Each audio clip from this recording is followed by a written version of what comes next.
Não são só as vacinas da gripe e da febre amarela que ficaram abaixo da meta de imunização do governo. A Organização Mundial da Saúde divulgou em 2019 uma lista com os maiores desafios a serem combatidos nos próximos anos. Entre as 10 primeiras estão o câncer, o HIV, ebola e a resistência à vacinação. O sarampo, a poliomielite e a rubéola são algumas das doenças que voltam a ameaçar o país. Mas mesmo assim é crescente no país o número de adeptos ao chamado movimento anti-vacina.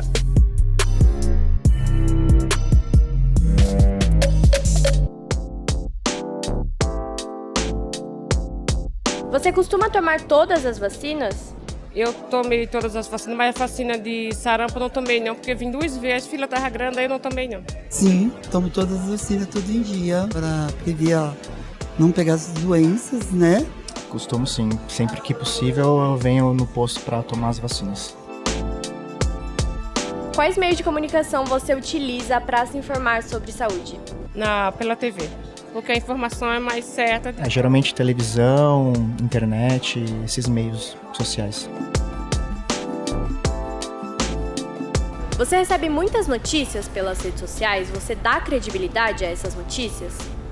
Não, porque sai muita notícia falsa, então eu realmente não procuro não me informar por redes sociais. Eu recebi uma vez via WhatsApp uma informação de lote vencido de vacinas, aí eu fui pesquisar e era falso.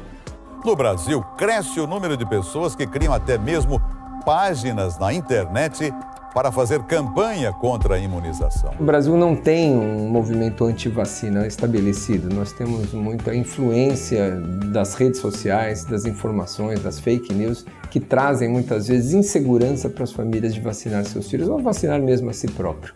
Então essa questão das redes sociais não trabalharem, difundirem informações muitas vezes com velocidade muito grande, pode muitas vezes nos auxiliar no sentido de disseminar informações importantes, mas muitas vezes também disseminam informações equivocadas que faz com que muitos pais ficam hesitantes em vacinar.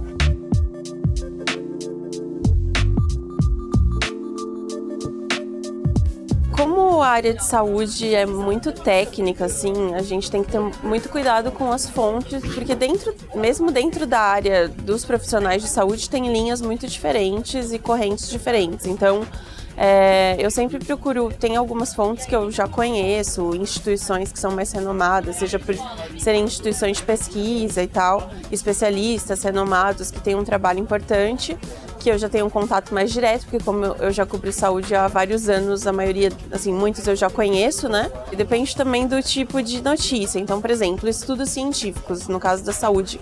É uma coisa assim que muitas pessoas confundem, principalmente quem está começando na área e os próprios leitores também. Tem milhões de estudos que são feitos e publicados todos os dias, por isso que as pessoas às vezes até fazem piada, tipo, um dia o ovo faz bem para a saúde, o outro dia o ovo faz mal para a saúde. Porque isso depende muito do rigor científico do estudo, da metodologia que foi usada. Então a gente também tem algumas preocupações para ver em qual periódico científico esse estudo foi publicado, qual foi a universidade ou pesquisador que fez. A gente checa a metodologia para ver como foi feito, se é uma metodologia com credibilidade, etc. Normalmente estudos que são publicados em revistas sérias normalmente passam por um rigoroso, hoje muito mais do que algumas décadas atrás, por um rigoroso sistema de revisão e de aprovação. Então normalmente são estudos que precisam ser sim comentados, precisam ser avaliados a realidade em que ele foi feito, nem todos os estudos feitos em diferentes populações se aplicam a todo mundo, então precisa ter uma análise crítica desses estudos. Para isso os especialistas e as sociedades estão aí para esclarecer essas dúvidas ou mesmo entender em que realidade, em que momento foram feitos esses estudos. A primeira coisa que a gente tem que fazer é duvidar. A segunda coisa é, colheu a informação adequada, repasse de volta para as pessoas que estão disseminando a informação equivocada para que elas também sejam informadas e repasse para os seus contatos. A gente estabeleceu um ponto de técnica, que eu não sei de onde veio, mas veio e está aí, mas não está nos manuais, não está em nenhum lugar em botar medo nas pessoas. Então, para mim, hoje existe uma editoria botando terror. Então, qualquer coisa se bota medo nas pessoas, porque o medo ele é um fator humano e isso você chama atenção. Quando a pessoa tem medo, ela presta atenção. Então, quando a gente vai falar que realmente tem coisas que realmente podem afetar a saúde dela, isso a pessoa tem temor, prestar atenção, ela já não presta mais, porque tudo é medo. Então o jornalismo tem que voltar a fazer uma coisa muito básica, que é se aprofundar e dar informação estruturada sobre aquilo e dar a dimensão exata do perigo que se corre, né, fazendo isso. Talvez a saúde seja uma das áreas mais afetadas pelas notícias falsas hoje, né? Seja porque tem algumas pessoas que têm resistência em acreditar em estudos científicos, na indústria farmacêutica, mas eu também acho que é porque tem algumas pessoas realmente ganhando dinheiro assim, com a disseminação de notícias falsas.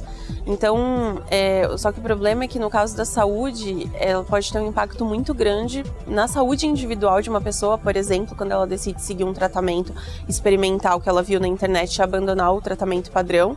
Então vai ter um dano direto individual para a saúde dela, porque, sei lá, ela pode abandonar uma quimioterapia no caso de um câncer para tomar uma pílula mágica e com isso a doença piorar e ela até morrer.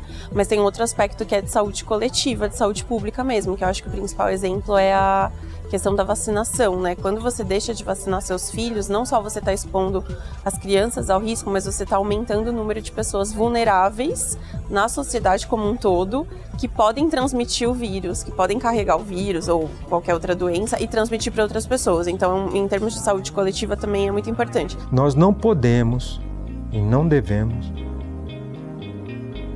sublimar o poder das indústrias, tanto de alimentação como de fármacos. Eles comandam, eles têm muito dinheiro. Então plantam notícias. Plantam. Ou também tem força para barrar publicação de notícias que não agrade. Na política, no jornalismo tem a tal da visão crítica, né? Que fala, o jornalista tem que ter a visão crítica para lidar com política. Ele tem que ter a visão crítica para lidar com conteúdo de saúde hoje.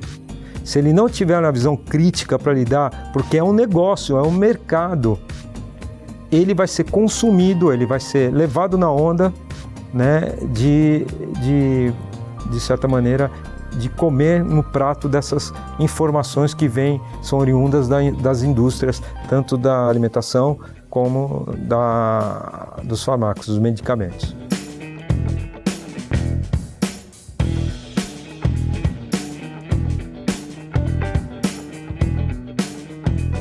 Tem alguns estudos que mostram que notícias falsas têm um poder de disseminação muito maior do que uma notícia correta, digamos assim, né? Então eu acho que, em primeiro lugar, a gente tem que tentar ver quais são esses principais boatos e fake news que estão sendo disseminados e fazer matérias esclarecedoras com uma linguagem assim, correta, com todas as informações necessárias, mas também que dialoguem com o leitor. Eu acho que às vezes, no geral, algumas pessoas, alguns jornalistas também, acham, quando falam de fake news, às vezes essas pessoas que disseminam fake news são tratadas meio como lunáticas, não são muito levadas a sério e não tem um diálogo muito produtivo com essas pessoas, sabe? E eu acho que não é bem isso. Eu acho que muita gente que consome fake news não é porque tem teorias da conspiração, mas porque a pessoa recebe e não sabe checar qual é uma fonte confiável ou não, vê na internet, acha que é verdade. Então a gente tem que tentar ter um diálogo melhor com essas pessoas. A gente tem que tentar, além de fazer matérias informativas e que dialogam diretamente com o leitor, mas eu acho que também outras plataformas de distribuição, porque hoje as fake news estão sendo distribuídas pelo WhatsApp, tem um poder de disseminação muito maior. Se a gente só publicar uma matéria no nosso site e ficar esperando as pessoas virem consumir, ela não vai ter o mesmo poder, entendeu? Então eu acho que não só o formato, o conteúdo em si de qualidade, mas também o formato de distribuição é importante. Eu acho que os veículos já estão fazendo isso no geral. A mídia hoje precisa, assim, ela precisa estabelecer o seu espaço. Qual é o espaço dela?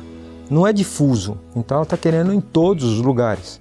Ela está querendo estar em todos os lugares, quer opinar sobre tudo em todos os lugares. Não vai ter, não tem chance, porque ela entra num bolo de muitos falando para muitos, que são as redes sociais. Então e ali ela dilui, ela derrete, ela dissipa, ela não consegue ter voz, ela não consegue se perpetuar porque as mensagens são curtas, as coisas são superficiais.